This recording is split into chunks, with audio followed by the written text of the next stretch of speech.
Hey, what's going on, everyone? Nery Rodriguez here. Welcome to the Garden Statement Week 10 kickoff. Yes, we're going deeper into the playoffs. First round out the way. We have some exciting matchups to preview for you. We also have some more great interviews on the way. Just to name a few, we have Omari Gaines from Malcolm X Shabazz High School, head coach of the St. Thomas Aquinas Trojans, Tarig Holman. And then we also have Aidan Steiglitz, who's leading a very impressive Ridge team. They have a very important matchup against Ramapo this Friday that you should check out. But before we do that, let's jump back to last Saturday, where we had a record-breaking performance from Hun quarterback Jack Moran. How about some special teams? Stanford commit Cole Breeler coming up with a big punt block for some fresh cookies. And Breeler, a big guy, you know he's not sharing. It's a scoop and score. And early on, the Hun Raiders up 28-6 at halftime. But as mentioned, the story of the afternoon and really the season, Jack Moran. The Hun QB completes 28 of 34 passes for 524 passing yards. He also tacks on 7 touchdowns. That'll put him at 4,513 passing yards on the season, including 47 touchdowns. With just 5 picks. That's the most passing yards in the season since then Woodrow Wilson quarterback Nick Cardsman did it back in 2018 with 3,963. The Charlotte commit helps the Raiders complete a 9-1 campaign on the season as they took on a tough national schedule. And we'll see if the Hillsborough resident can attract a few more offers here now in the offseason. We caught up with Jack Moran after. All right, I'm here with quarterback Jack Moran of the Hun School. Jack, I know you fell one short of tying the New Jersey passing record, but tell me, just take me through this season. What was it like to finish out the Hun Raiders? You know, this year was a blessing for me. You know, this was my first year being able to start, and we had a great group of guys. You know, everything I was able to accomplish, it was all the team. You know, it started with the offensive line being able to protect me. You know, you can't throw the ball if you don't have time to throw the ball. And then I've said it a bunch, you know, I just let my receivers go make plays. So, you know, both those things combined, you know, that's what got me through the season, my teammates. So, you know, I couldn't be happier for everyone else. I think we accomplished a lot, and we put Hun on the map this year for sure. And there's been some great players under center, but this year you take on the national schedule. The competition was literally tier 1, and you guys only look bad in one of them. Just, you know, what does it mean that, you know, you kind of, you know, you guys get the harder schedule, you silence the critics, and, you know, you have a record-breaking year? Yeah, you know, that's what we wanted. You know, we wanted to play better teams, and we had the group to do it. So all it was just preparing and coming out here and executing and being able to, you know, win the games. And, you know, we put in so much work in the off season, starting from, you know, winter track last December all the way until now, and it definitely paid off, you know, especially when it mattered, you know, down in Georgia and Chicago. So, you know, I'm happy we got to accomplish those things. And playing for a place like this, you know, it's always next man up. You could always have somebody that could probably fill in and start the system. With a team that's so stacked with talent like this, what does it mean that they look to you as the captain, the leader all year long, never gave up? You know, I think that's just them putting confidence in me. You know, I try to be as calm as possible. I try to be someone they could look at, you know, when things aren't going wrong, you know, just to step it up and go make a play. So, you know, I think they all, you know, put their trust in me, believed in me, and with that, you know, we were able to go make plays when it mattered. And, you know, now the next level starts. After this year, I know you still, things are kind of still up in the air. What are you hoping that, you know, the coaches and the scouts and things take away from your game tape? You know, I just love to play football. That's really it. You know, if you want a guy who loves to play football, read the field, you know, throw it downfield, I'm your guy. But, you know, I love my guys at Charlotte right now, and I'm excited to get there next year. All right, Jack, it was a pleasure. I say good luck at the next level. Appreciate you. Yes, thank you for everything, man. Crazy. Now we move along to the interview portion of our show where we catch up with some more heavy hitters as we interview Stanford commit Omari Gaines, head coach of the St. Thomas Aquinas Trojans, Tarig Holman, and Aidan Steiglitz, who has Ridge rolling right now, and they have a huge matchup against Ramapo this week. Let's see what's up with our guys. All right. Had to get this next guest in here. He is the star running back athlete. He's doing a little bit of everything over there over at Ridge. Let's welcome in Aidan Steiglitz. Welcome. How's it going, Nery? Thank you so much for having me. Absolutely, man. First of all, congratulations. Coming off a big win over a good Rawway team. Tell me, what's the vibes been like? What is Coach West preparing the Red Devils for this week? And obviously coming off that win, what was that like? It was huge. We knew Rawway was like a very good opponent, especially like being a 2 seed and they were a 7 seed. It wasn't a thought that they weren't going to be like a good competitor coming into the game. And so the expectation was that this was like, we treated it like a state championship game. Like it was our last game of the year. Like we knew we needed to like leave everything on the line, and we did so. And then we kind of needed to keep that mentality throughout the entire game and throughout like the rest of the season. We need to kind of, keep grinding it out. And yeah. Yeah, absolutely. Like I said, I was supposed to be there, unfortunately, under the weather last week, but I will be seeing you again this week. So we'll get into that matchup. But they got a huge one against Ramapo. Yes. They have a lot of history. Yeah, my sophomore year we lost. I think it was 34-27, and it was a nail biter. But I'm so excited for this Friday. I think all the guys are. Yeah, and it's been a great season for you guys. 8-1. You beat Phillipsburg for the first time in like 21 years. 21 years. Yeah, so that's a huge win for you guys. Just pulling up your schedule here for a second. Mm-hmm. Yeah, and you only lost that opening game to St. Joseph Metuchen. So take me through what Coach West said to you guys after you lose to St. Joe's 37-34. And then, you come out of nowhere and you bust out 8 straight. What was the vibes like after? We knew like after that game, it did not define like who or like what Ridge football was about and like who we were as a team. Like obviously starting off the season 0-1 like isn't good for anyone. But the next game against Hillsborough, we knew or the next 3 games, or I guess our entire schedule was like tough, but the next 3 games we knew we really needed to like pick it up and like show everyone else like what Ridge football is about and like what we can do as a team this year.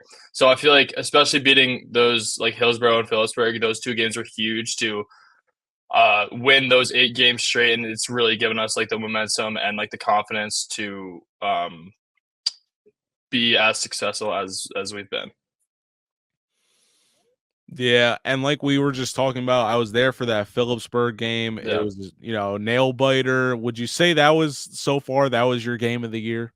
I would say so. Yeah, that game was definitely like the sort of game to watch and the game to play in. Like it was definitely the game people should know that like we that was the game that kind of got Ridge ranked and got like people like noticed. It kind of like as a team got Ridge on their radars and on it. Like I'm hoping. So we lost to Ramapo like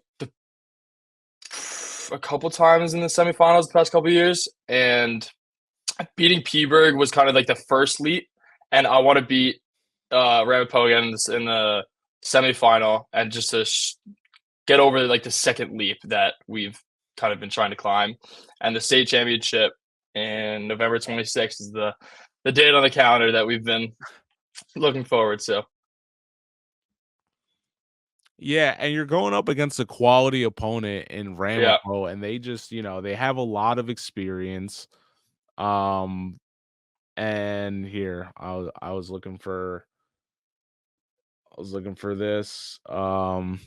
Let's run some of these highlights here from this Peaburg victory. But you're getting ready for a very talented Ramapo team. Yeah. Just kind of take me through, you got over your first hurdle versus Rawway. you're tested. Like you say, you won 8 straight. You beat Phillipsburg, who's a great opponent, going to be there in some type of sectional final, I think. What is Coach West telling you guys, and what was the vibes like here at practice this week? Sort of just play with confidence. Like, and in the Rahway game in the second half, it was whenever it was like a one score, I think it was a one score game, or when it was tied up, there was not a single doubt in anyone's mind that we were losing the game. It was just pure confidence. And Coach West even said to us, like, this is like the championship mindset that we need. And ever since even week 2, like, we needed to keep that mentality, like, to keep going the rest of the season. And this, even today at practice, like, it's all just confidence, and like everyone is so ready and so excited to just play Friday and get another chance. And it's going to be a great one. Not only is, it's not just you there, you have a great supporting cast. Definitely. And is it Ryan Turner, right? It is Ryan Turner. Yeah, no, that he's amazing. I forgot where I was. I was at some game, but I had brought up Ridge in terms of, because people were asking me, who's some good teams you say. I was like, I saw Ridge. And somebody interjected and said Turner. I was like, oh, I was like, they beat me. I was trying to say you, and this kid jumped down and said Turner. I was like, damn. I was like, well, this guy must have seen something. So yeah, Turner, he's definitely getting recognized this year. He had a 6 touchdown performance against Bridgewater, and oh my god, that's what it was. It's been crazy. Yeah. And then last year's team was incredible. You have Ryan Olivo, Will Didi. These guys are, 3. I don't know if they play 3 sports, but they're multi-sport athletes.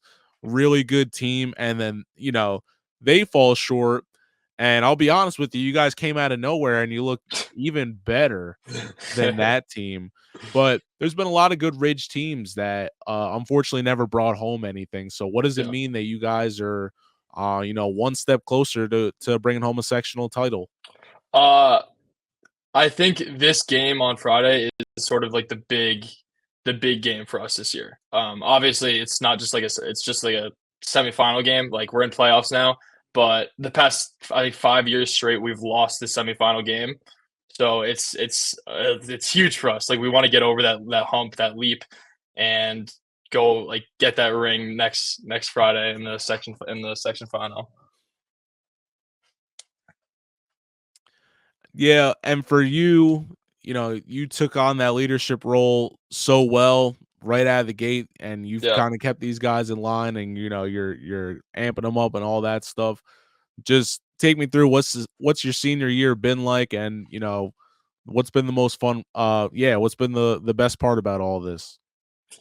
I've been playing with all these guys since, I think, 3rd grade, since we started tackle football in 3rd grade. Yeah.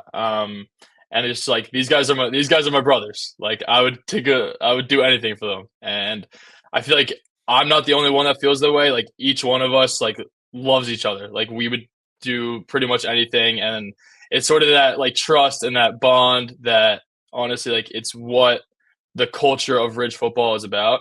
And, like, I wouldn't rather, like, be on any team. It's like such an amazing feeling.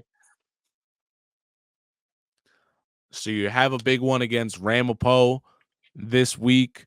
There's a lot of big games on the schedule across the state on Friday. Yeah. Just kind of talk about this matchup and why people should be tuning in and watching this matchup between Ridge and Ramapo, and what can we expect from the Red Devils on Friday night? Sort of that rivalry that's been going on between us and Ramapo for the past couple of years.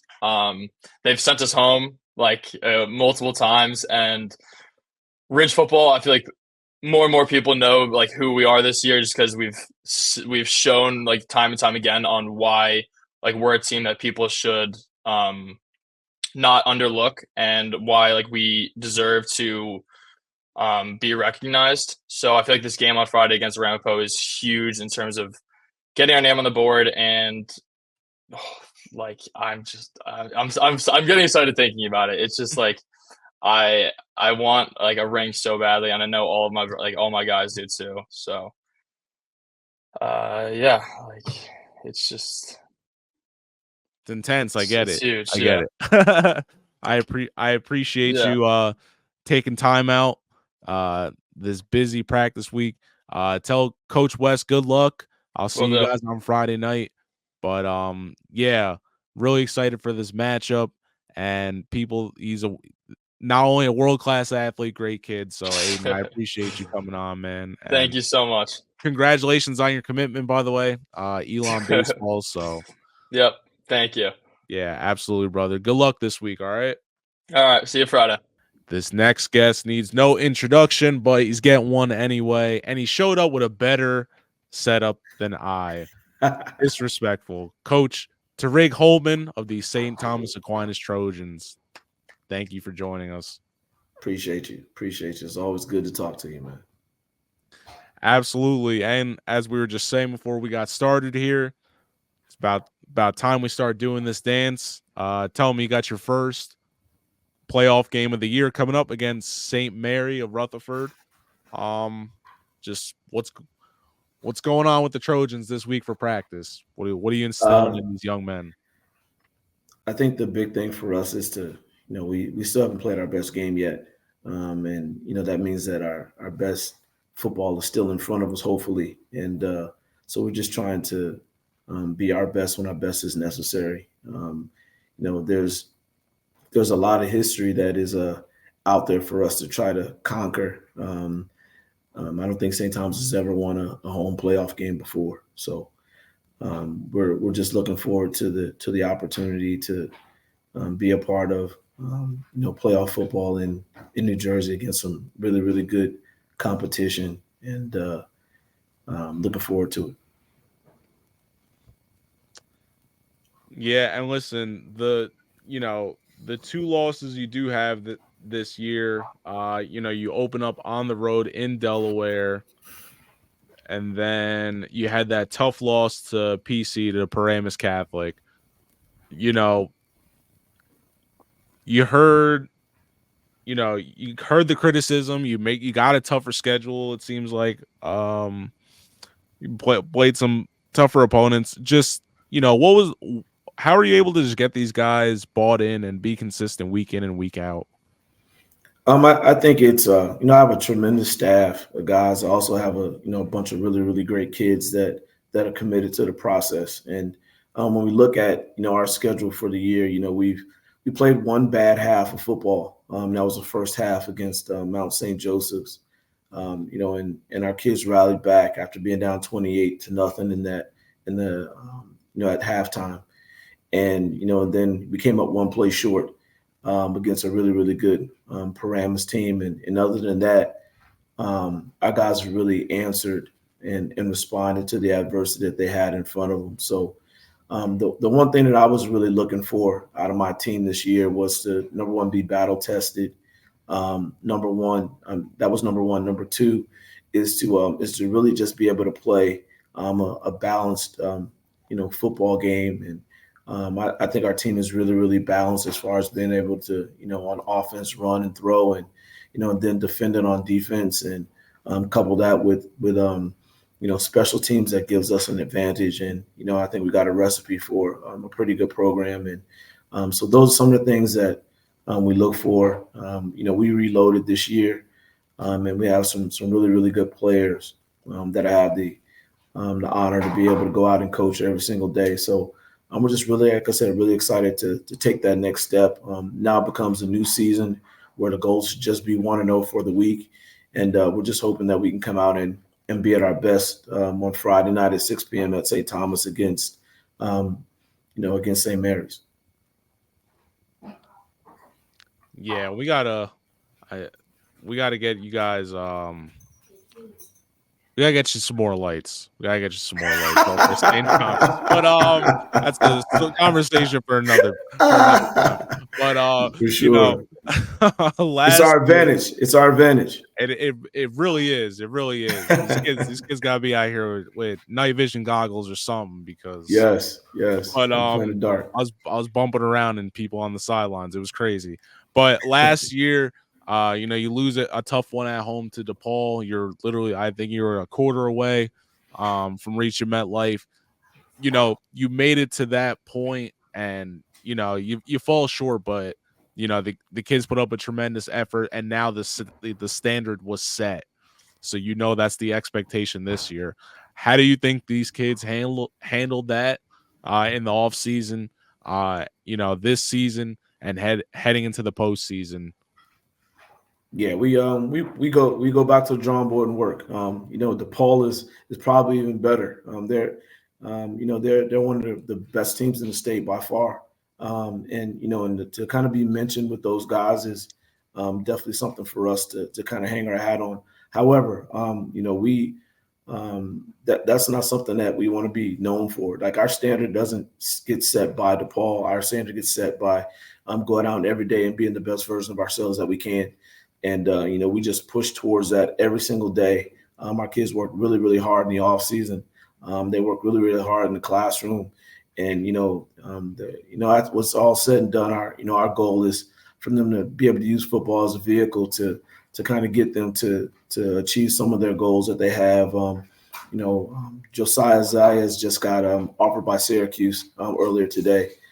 So just those kind of opportunities are things that I just love to be able to call parents and have those kind of discussions with them. And, you know, that's something that's new for St. Thomas as far as football is concerned. And I'm just happy to be a part of it. And we just want to try to keep rolling and head into the playoffs and, again, just be 1-0 and let the chips fall where they be. And I'm glad you said that. I love your response to that, by the way. But I'm glad that you said that because, you know, it's easy to get hung up on, you know, the kids that are 4 and 5 stars. But, you know, I know you really care about everybody on your team. And, you know, every coach does. But I know you've been a lot of different places. And you've got to coach alongside a lot of other great coaches, and that's why I believe you're one of the best, and your guys buy in for you. With that being said, there's an interesting connection we found early on to one former player I covered and one of your former players, a kid out of Trenton.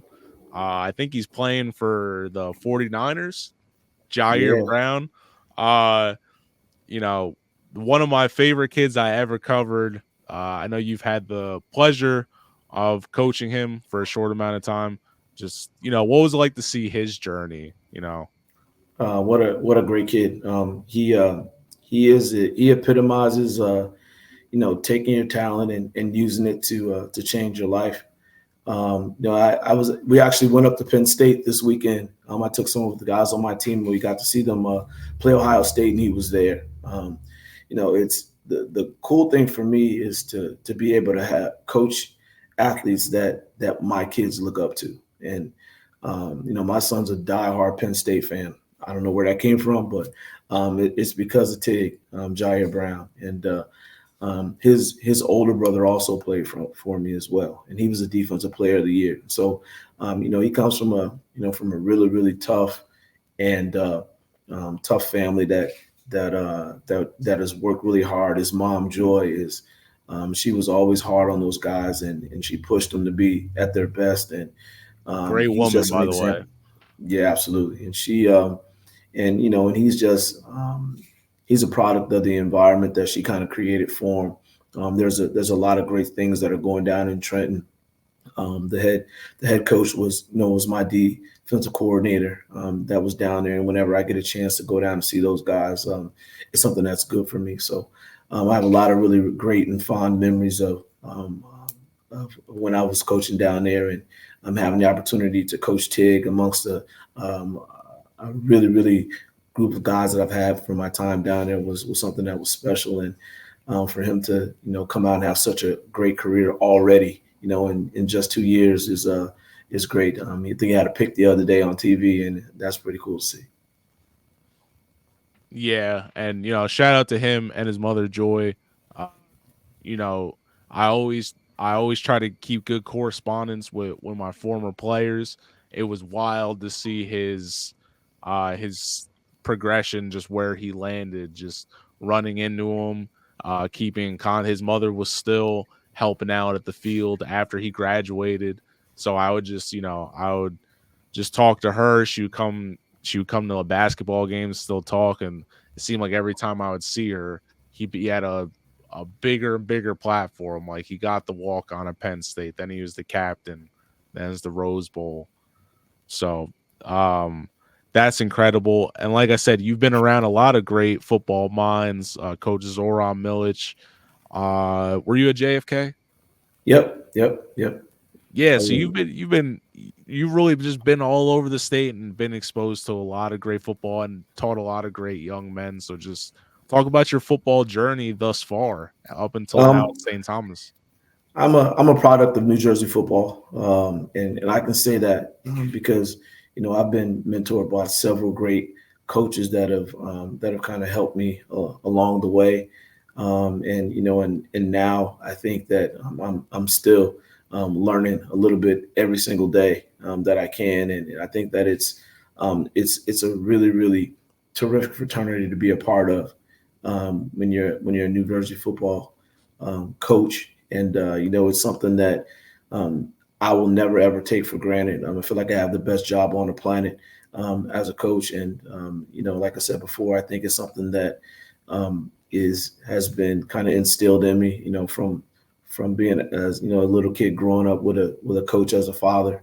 My dad's kind of always been my coach, and he still is. If you come to a game, you hear him telling me what to call and tell me what to do. So he's kind of always been coaching me, and and Coach Quinn giving me my start down in New Brunswick. We had a terrific run with those guys, and the cool thing is that now almost all those coaches that were on that staff are now head coaches, and doing really really well. So, like I said, I think the coaching tree that I was able to be a part of is sprawling with a lot of success, and I've been able to see some of the fruits of some of that.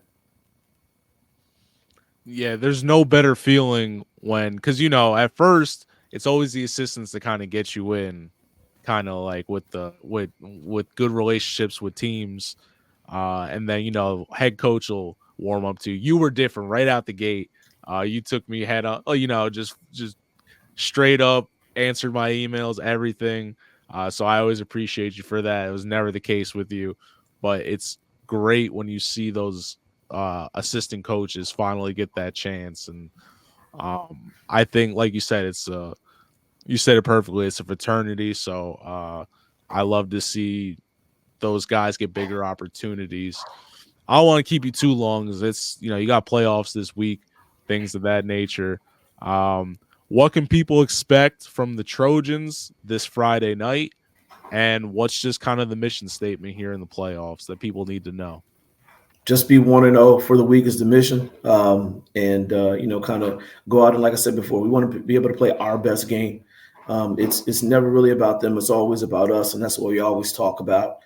Being able to overcome whatever adversity is kind of in front of us, and those are things that allow you to be successful in life, allow you to be successful in the football game. So that's what we're going to come out and do, and or try our best to do. But like I said again, we're fighting against history as well, and trying to do something that's never been done before. So that's a really really exciting time for us to be continuing to be able to play. Right now, we have a bunch of seniors that have kind of helped to lay the foundation at St. Thomas, and they have the opportunity to go out and continue to play.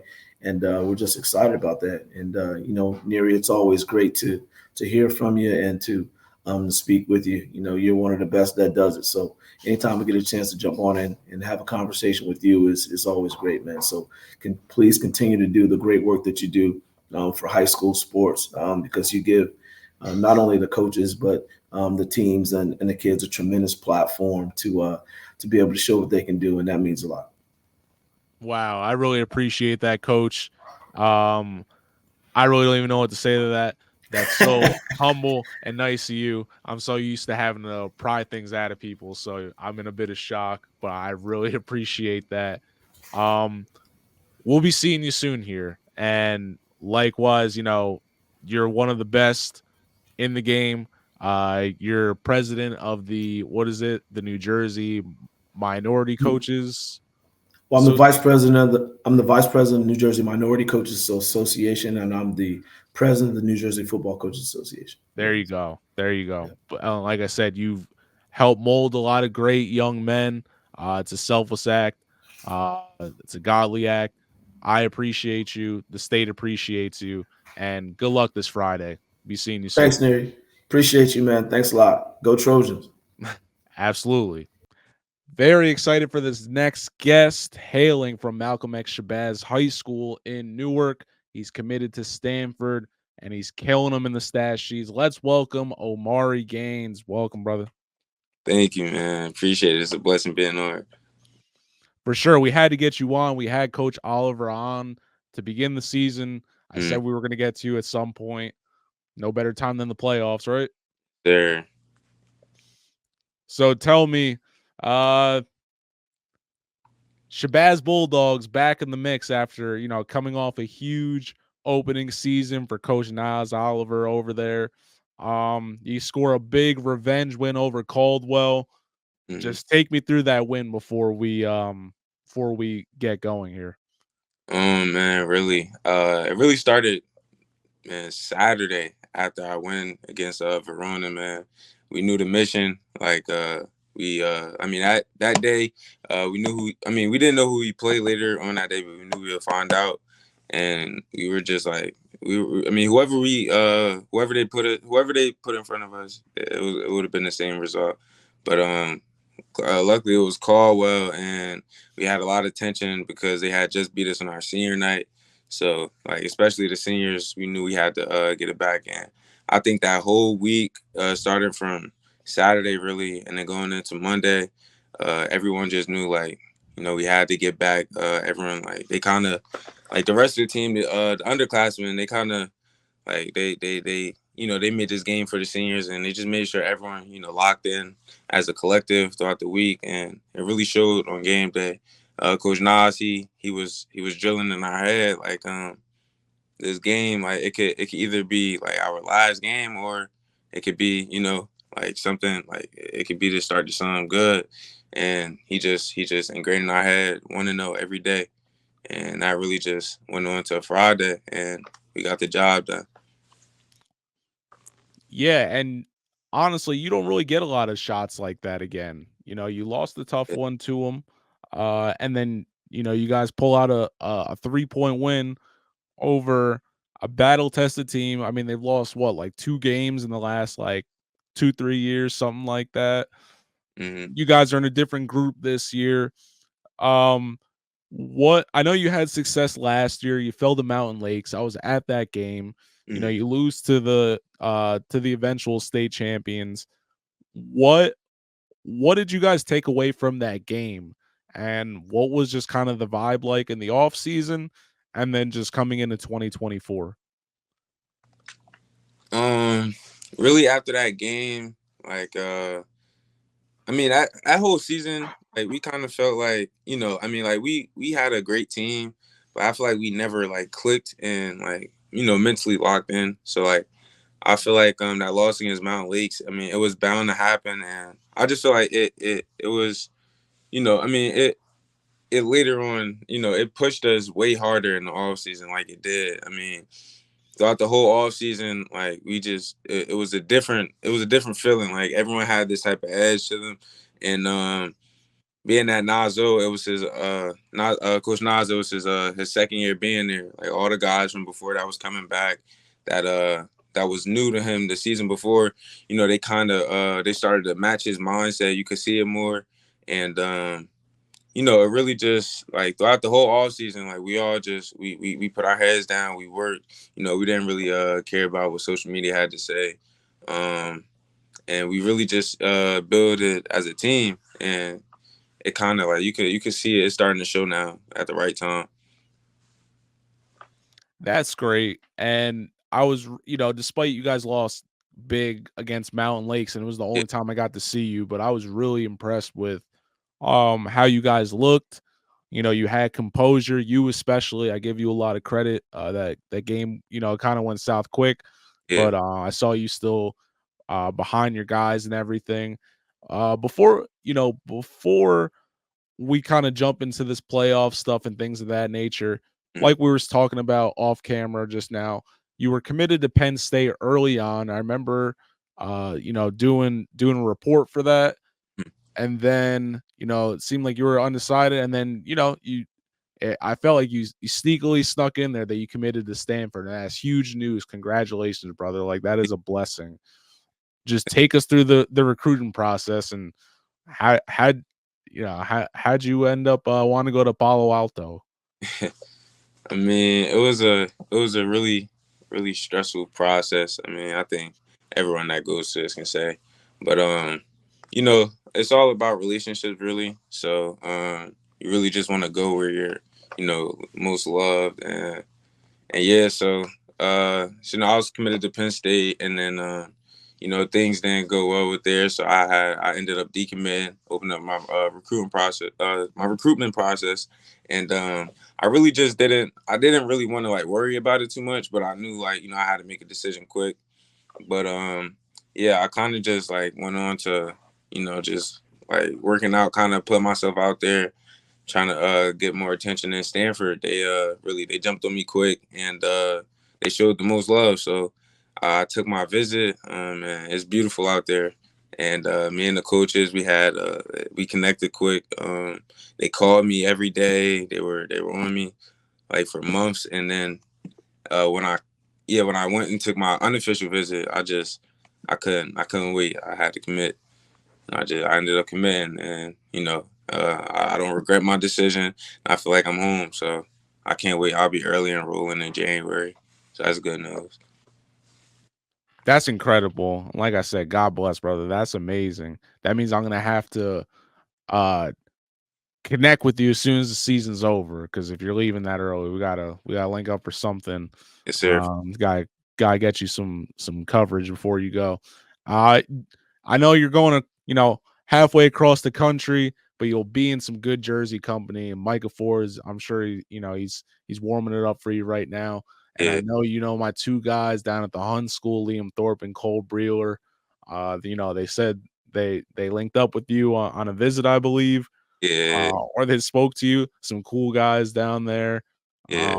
What was it just mean that Stanford, I guess I guess the hype is true. They must be some smart guys over there if they're recruiting New Jersey athletes for football. Nah, yeah, yes, sir.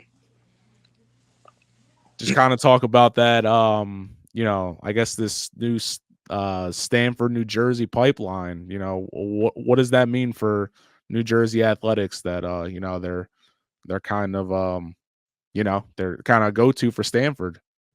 I mean, I think it's kind of. I mean, for me, it's kind of life changing. So like, I mean, for the rest of the guys that's going to make that trip out there, I'm pretty sure it's the same for them. So like, I mean, it's just kind of like it lets like the Jersey kids kind of travel across the world, and I mean across the country, and just get a different taste of football. I mean, Stanford's still in the ACC, so we still travel to the East Coast, get those home games. But I mean, yeah, it's really just like it's a good experience. I'm just glad Stanford is recruiting the East Coast, and really like having an eye for our talent. Yeah, let me tell you, a couple years that Stanford Syracuse game is gonna Yeah, that's gonna be a crazy one. It's gonna be a yeah. crazy one. I'm not gonna know who to root for. What I know you said that the coaches made you really feel at home, but ultimately, what made you just pull the trigger and decide that's where you wanted to go? Visiting there, I seen a lot of like younger guys, like that were playing early, so that kind of like struck my eye. That I'll have an opportunity to play as early as possible. I mean, that's really the goal. Playing high level football, as soon as possible, and other than that, really just like the academic opportunities I have too. Like I felt like I couldn't turn it down. It's a 40-year decision, more than a 4-year decision, and I just feel like that's just gonna set me up for the rest of my life. Other than football, things don't go right with football. I always have my degree to back up on. Absolutely, absolutely. The connections, everything, it's incredible. Like I said, it's a blessing. Um, so back to the task at hand. The Malcolm X Shabazz Bulldogs are taking on. You're traveling to Westwood. Chance to, repeat as sectional champs. I know you want that Group 2 state championship. Just take me through your senior year, Omari, and just some of the highlights so far. Like I said, like you said, you're gonna enroll early, so you'll be gone in January. But just kind of talk about your senior year and overall just playing for the Shabazz Bulldogs and what goes along with representing Newark and this program. My senior season, starting in the summer, during the summer.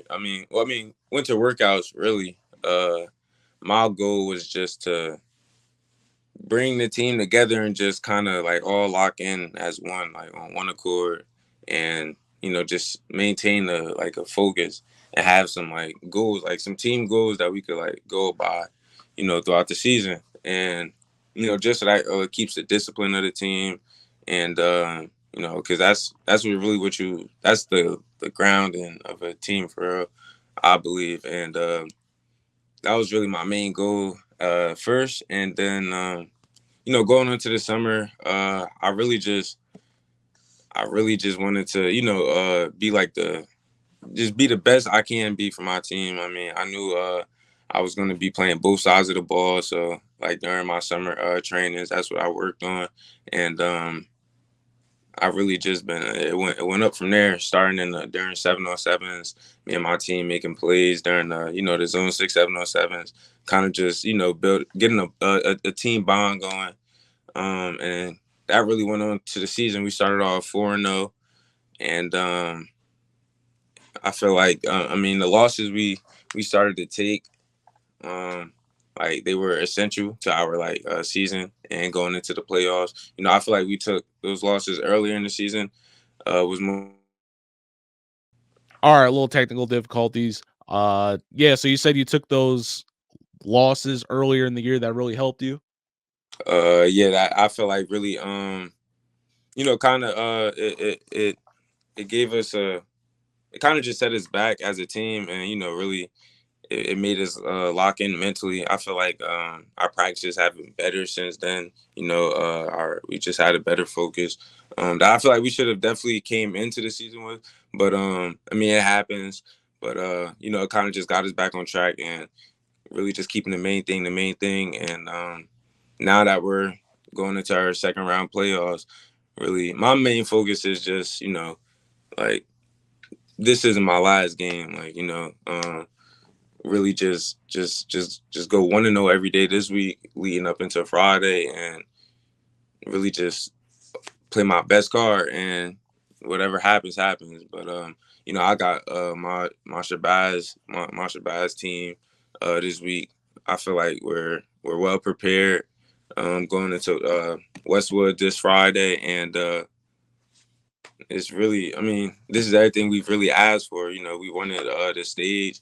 Westwood are returning Group 2 champions, so it's really everything. Like we want, like we're not ducking down. I feel like we have the talent, to play anybody really, and I don't think Westwood is ready for what we have.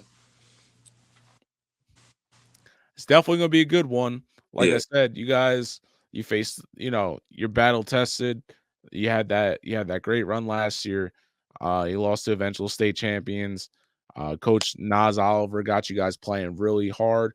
We had Coach on earlier in the year, but just you personally, what's it been like playing for Coach Oliver?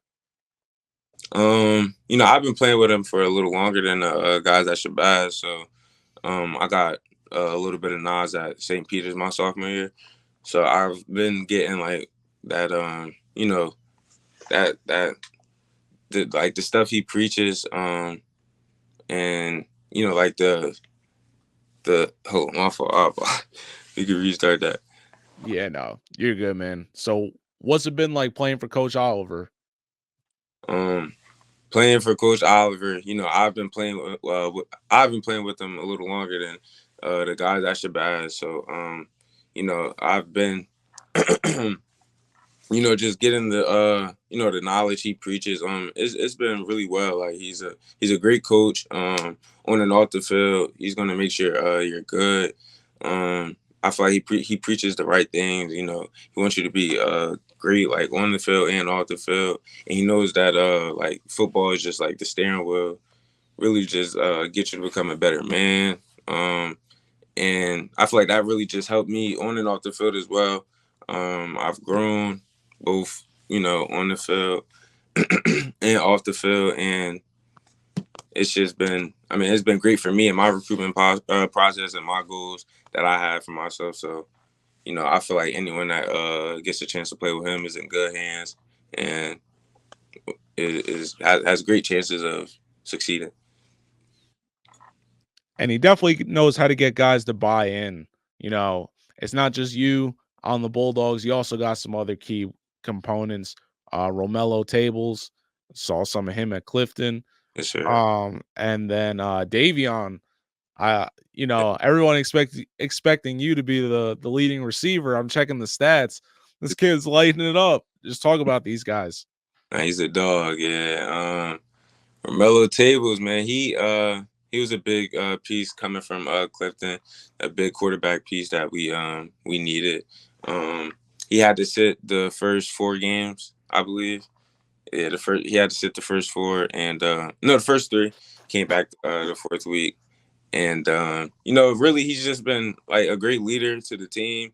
You know, kind of even the games he's missed, he was still pushing the team on, just kind of locking us in, keeping our focus as like the leader he is. You know, the second string quarterback, Kareem Costin, he held it down the first 3 games.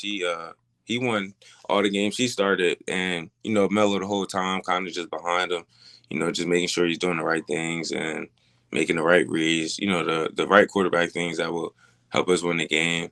And then, you know, we go into all the guys like Jalen Klein, Davion Porter, Samir Wilkins, Shamar Myers. Like, we got a lot of talent, senior heavy team, but you know, our even the underclassmen, playing with guys like Saad Reynolds, Raekwon Harvey, you know, they really provide a big part to our team. Those are the guys that were also here, you know, before Nas Oliver came in, and they kind of just locked in and, you know, got with the program. And I feel like us as a team really just with playing with Nas really just it's like, I don't know. I feel like our talent is more than like the group that we're in, and I feel like we have yet to show it, but we have a good chance this week, Friday, you know, to really like show the state that like Shabazz is the team, like we're the team we say we are. I don't want to keep you too much longer, Omari. What does the rest of the state need to know about the Shabazz Bulldogs going forward in the 2024 playoffs? Anybody that gotta play Shabazz is just it's gonna be a problem, man. I mean, we gotta go 1-0 this week, which we will, and, you know, like Shabazz, we here to handle business. You know, not gonna talk too much, but just know we working, we coming. We're not worried about what everyone has to say and what they think about this upcoming game or games and coming after that. But just know, like, we're ready. I like that. We can see you guys versus Rumson Fairhaven. Could happen, man. They handle. Hopefully. Well, Omari, I appreciate you jumping on. Good luck this week. And, you know, I'm sure we'll be seeing you again, but I hope it's not the last time we see you on the football field this season. Yes, sir. No problem, man. Appreciate it. Appreciate those guys stopping by, but we have some business to attend to. Let's break down the Week 10 schedule. And let's start down south. The number 1 seed, Glassboro. They're hosting a talented 7-3 Riverside team. Unfortunately, the Bulldogs rolling on all cylinders, and they got hitters everywhere. Omari Saab Xavier Saab. They're playing good defense, and Coach Timmy Breaker just absolutely has his guys playing at a very high level.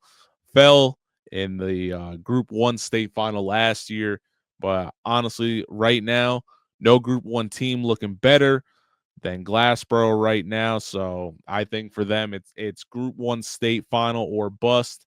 And I like their chances of bringing home that hardware. They're going to have a tough challenge, I believe, with Cedar Grove. But honestly, and well, let's not sleep on Butler. They are NJIC champions. First time in school history, is a very special group. But the Group 1 state final should be Cedar Grove, Glassboro. Hopefully, we get that matchup. This week, I think it's just business as usual for all these teams, and we will see. And shout out to Mountain Lakes, the defending champs. I think we'll see Mountain Lakes and Cedar Grove duke it out for the North. And then when it comes to the Central South, like I said, Glassboro, I'm all in on them. My Rowan bias aside, I think Woodstown, they're the number 1 seed. Hard to put them away, but yeah, it's Glassboro for me, dog. All right, moving along. Group 2 South, Camden, Willingboro, 2 storied programs squaring up. No Steve Everett for Burrow, but you know what? The Kimaras, business as usual for them as well. This is a program that is battle tested. They've won state titles. They're gonna have their hands full with with an always tough Camden team. I like the Panthers to make it to the final in this one. The Shore Conference homer in me would like to say, these guys have a chance. It's not looking too good when it comes to these two teams down here. Can't count out the Shore. Point Borough was in this game last year, I believe. It seems like the last 2 years just come up short. And then for Manchester, historic year for the Hawks. Hosted and won their first playoff game. I like Borough advancing in this one. And in the final matchup, I think that's going to be Camden. Now, on the other side, we have Haddonfield, another battle-tested state championship winning team. Maybe not their last year, but it seems like the Bulldogs are always a tough out. They took down a very, very talented and a recruiter's dream, really, Hillside team. But hard to even go through this bracket without mentioning the top dog and the elephant in the room, Rumson Fairhaven. They lost. Sorry, dying out here. They lost a tough one to Westwood last year. Back and forth battle there in the fourth quarter. Bulldogs just did not get it done. But I saw them, this year against RBC. And let me just tell you, RFH and, that put my Monmouth County bias aside, RFH, in my opinion,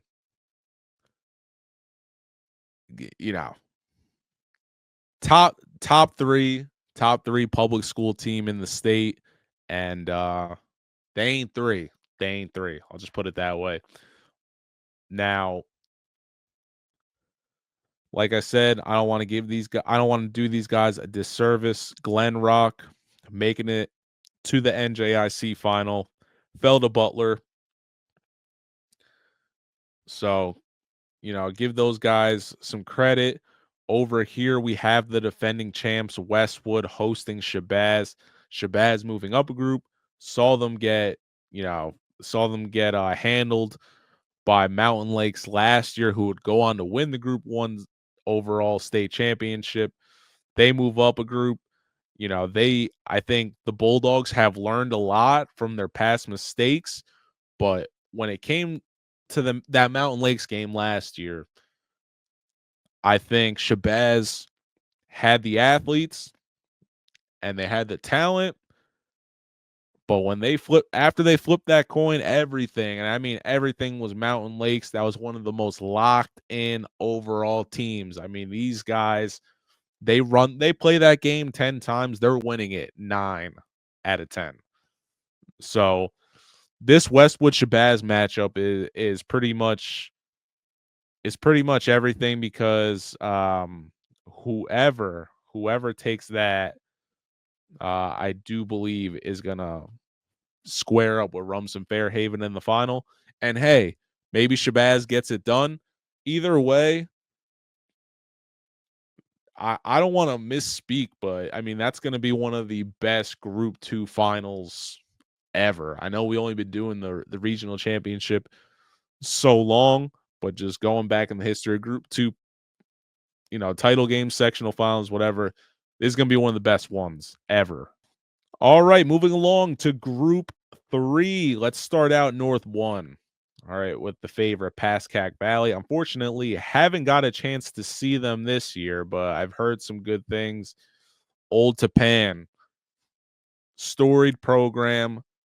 The standard is, basically championship or bust every year. Doesn't matter how good or bad the team is. That's the standard. They're taking on a tough, surprising, and scrappy Cranford team. Shout out to Coach Rosemeyer. He does a great job with this program, and his kids are always bought in. So shout out to Cranford. Always took care of me. Coming down here, what feels like the 80th meeting in the last 10 years between West Essex and West Morris, based on the history. This is usually West Morris's game. Looks like they're going to West Essex this time. A couple years back when these guys had Morella. Was it Santino Morella? Nah. That was the wrestler. Damn, who is this guy? Stefano Montella, Santino Morella. What am I doing? Shame. But yeah, Stefano Montella, he was a great player for for West Morris that year. One of a kind team. Unfortunately, Big Red is not suiting up in this one, so Wolfpack is going to have to dig deep. That West Essex Old Tapan matchup is going to be insane. Might as well be the group final. But let's move along here before I get ahead of myself. Can't forget about Somerville, the undefeated Pioneers. They're having, I don't even want to say a once in a lifetime season. They've been having a great season. They're rocking offense. Brendan Pacheco at the Q. Shout out to my guy, but Terrell Mitchell, the Wake Forest commit. Kid's a problem. And he's got some great athletes behind him, like Brady Shire, that can back him up, as well as Josh Rodriguez. Somebody get that kid signed. He decommitted from Marshall. Rutgers, what are you doing? Get Josh Rodriguez on your radar.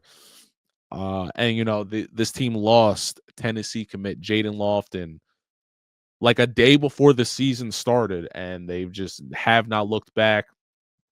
Shout out to the Pioneers. If there was ever going to be a year for them to win and win it all, it's this year. So they're the clear favorite. And my guys from Hopewell Valley, I have not gotten them at all this year. It pains me. It really does pain me.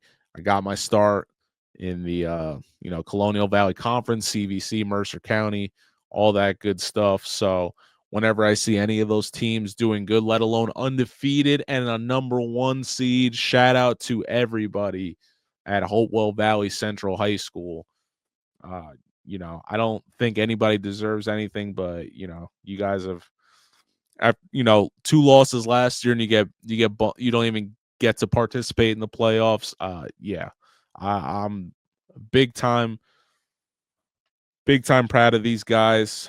Looking at this bracket, though, I mean, this Group 3, I mean, we're going to get to Group 4 in a second, which is no cakewalk, but Group 3, straight stack this year. Whoever wins this one, the overall, really, really deserved it. Really deserved it. If I had to take a guess, and maybe this is just me kind of being whatever, my ideal matchup, it's hard to say I wouldn't want to see Hopewell there, but I'm taking Somerville #1 overall, and I think it's going to be Somerville Old Japan. Pioneers are going to have to really bring it for that one. All right, moving along, Group 4. Let's start with the North one. Morris Knowles, haven't gotten a chance to see Golden Eagles this year. But I had, on the other side of this bracket, I have seen Ridge once this year. We'll see them again this week when they host Ramapo. Ramapo.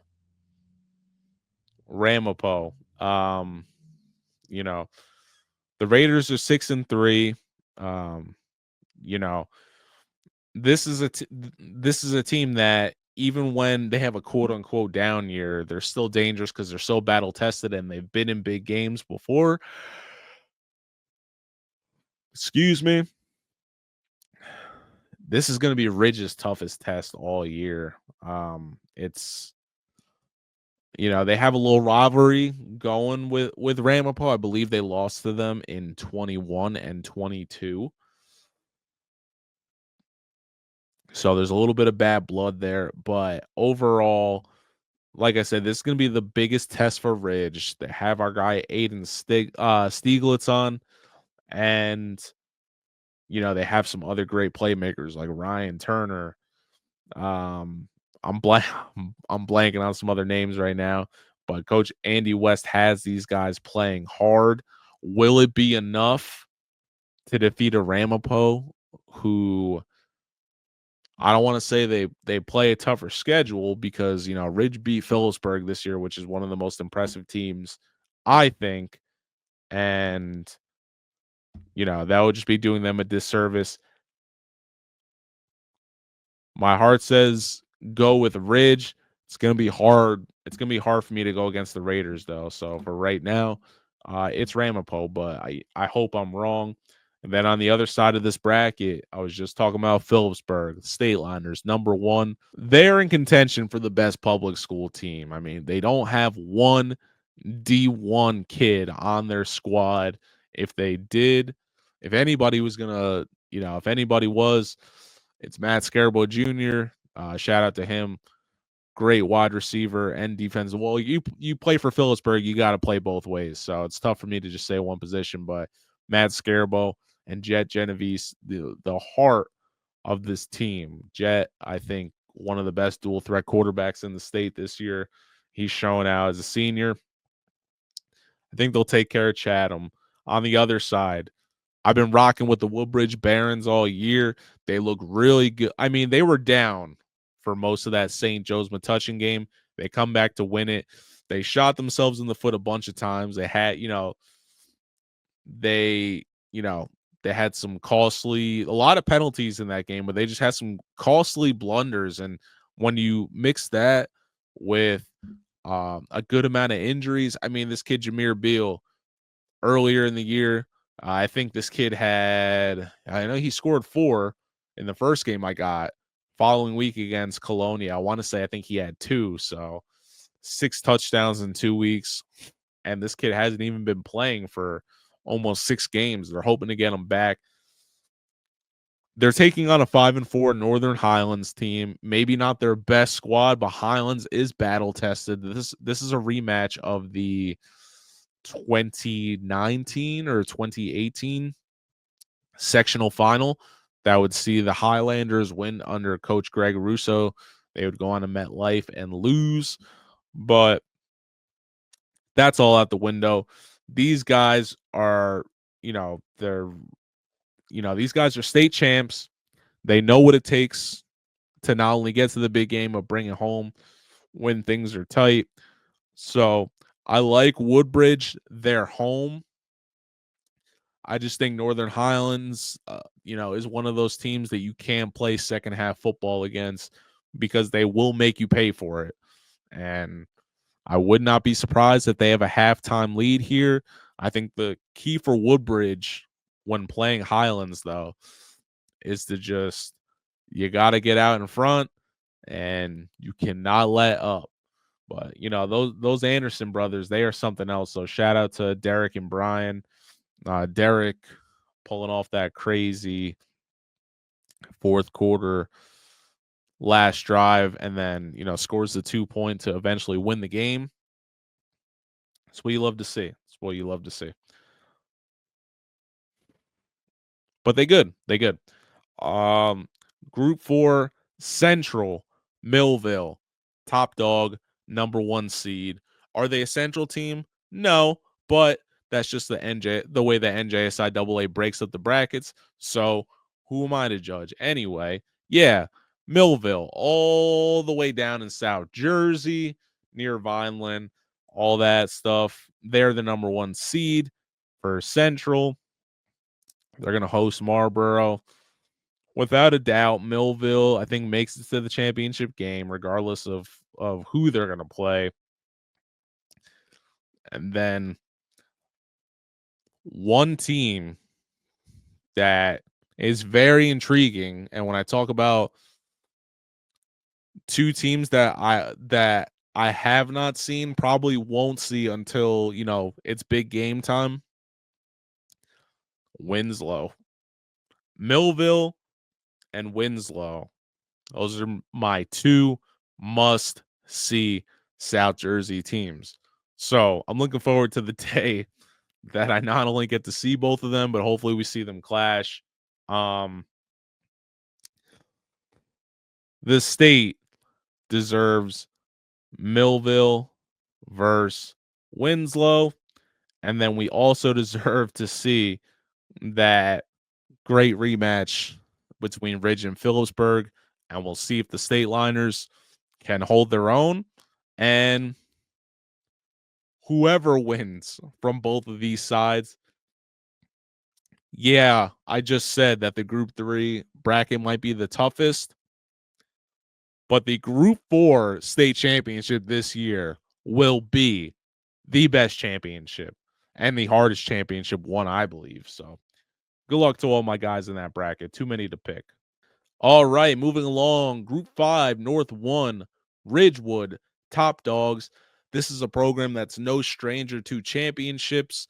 Filmed them back in, I don't know, whenever they beat Union. That was the last time I filmed Ridgewood football. Shout out to them. Then West Orange at Piscataway. I got Piscataway in week 0 to open the year. This kid, Jahai Johnson, we had him on the show. He tied the national kick return record this season with 3. Unfortunately, the Chiefs lost to Bridgewater Raritan in that game. Still an impressive feat. Had to bring him on the show, but he is the driving force on that Piscataway team. Certified athlete, can play pretty much anywhere he wants to. Super fast. He's a pretty big kid. So he's definitely a weapon. They're going to take on a West Orange team that has a couple D1 kids. Charlie Lamorte, the Bucknell quarterback, and then my dude Tyrell. He is Syracuse commit. Shout out to him. I saw West Orange get beat by Phillipsburg this year, and then they had the talent, and for the most part, they had the size. I must say, I don't want to make this a Phillipsburg conversation completely, but the State Liners got to be. This is one of their smaller teams I've seen them have in recent memory, but let me tell you, they hit hard. I think they're the hardest hitting team that I have seen. That's not a non-public up north. So. Anyway, I saw Phillipsburg take care of the Mountaineers. They're gonna have to dig deep because they've had a couple close ones. And on paper, this is one of the best teams, I think, public school teams. And not only that, they got, in my opinion, one of the best coaches in Coach Darnell Grant. Love those guys over there.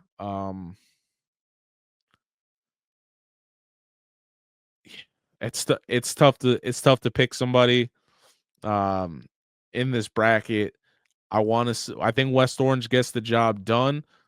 Do I think they, I don't, and shame on me for the disrespect on East Orange. The Jaguars are having a good year. Shout out to the Sharks. They lost a tough 7-0 game to West Orange.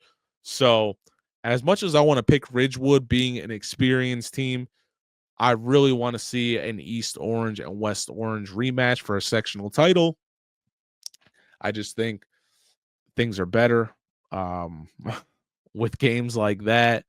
And if that's gonna be the sectional final, we'll cross that bridge when we get there. But I'm gonna go on a limb here and say we're gonna get our rematch: West Orange, East Orange. All right, Group 5, North 2, Group 5, whatever. Union City. All right, was it Soaring Eagles, Screaming Eagles? They're killing it once again. They're one of the clear-cut favorites. Bridgewater Raritan, while good, just very inconsistent this year, and they get down big, and sometimes it's too much for them to kind of climb out of a hole. So they're really going to need to play flawless football if they want a chance at beating Union City. And then on the other side, you have a younger PCTI team taking on Elizabeth, who was pretty consistent this year, had some coaching controversies. I see PCTI making it to the final again, along with Union City, and I do like Union City's chances. Oh, like I said, because PCTI, I believe, is a little younger, but make no mistake, this Bulldogs team will be good a year or two from now. They're good now, but I'm just saying I think they'll be a dominant threat in a year or two when Ian McDuffie is going strong and leading as a senior. Moving along, Group 5 Central. Shout out to my boy Ice Cup, killing it down there in AC. They're going to take on some tough guys from Cherokee. All right, those they never make it easy on anyone. And then Washington Township, the top seed. I'm gonna have to see a little bit more from AC than receiving highlights. I think they do take care of business this week and advance to a final along with Washington Township, and then we'll cross that bridge when we get there. On the other side, the defending 2-time state champion, Toms River North. Now, Micah Ford, one of the best dual threat quarterbacks we've seen in the state, running the rock for Stanford right now. So obviously he hasn't been here all season, but the Mariners, no drop off for them. Apparently they've looked great. I'm just going to go ahead and say they advance to the final. And then on the other side, you have a not bad Hillsboro team. Hillsboro 7-3. They're taking on Rancocas Valley, who's having a great season. Shout out to our guy Brody Dieter. When it comes to Group 5 South, I want to say it's gonna be Toms River North and Hillsboro.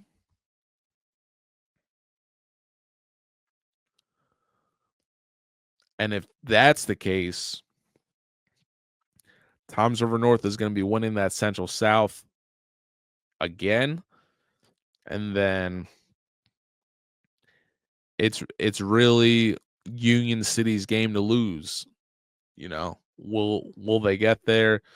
And will we see them play North? I would like to, just looking at the stats, I haven't gotten a chance to see North in person, but they are really impressive. Got that young quarterback. I like them to win it all again, believe it or not. So can't bet on high school football yet, but if I was a gambling man, I would say we're about to see a three-peat, I think. Now, here's a look at the non-public A playoffs with a lot of these teams not playing until next week. You have to wait, but without a doubt, I mean, how do you not expect to see Don Bosco, Bergen Catholic rematch each other? I thought the other matchup was great. We had some weather issues. Don Bosco quarterback Devin Sisler left the game with a head injury. So a lot of stuff happening. That's not to diminish the dominance of Bergen Catholic. They're going for a three-peat. We know what the standard is over at BC. It's championship or bust. They have a lot of great talent. Maybe not their best team I've seen in recent memory, but they are still the number one. I don't want to say by default or clear cut, but they have done what they need to establish dominance as the best team in New Jersey. It is time, though, for somebody to try to we'll put it this way: if somebody wants to declare they're the number one team over Bergen, you got to beat these guys, all right? And it's got to be in somewhat convincing fashion. Can't be winning off, you know, random flags and whatnot. And then just moving along to non-public B, arguably the best team in the state, DePaul Catholic.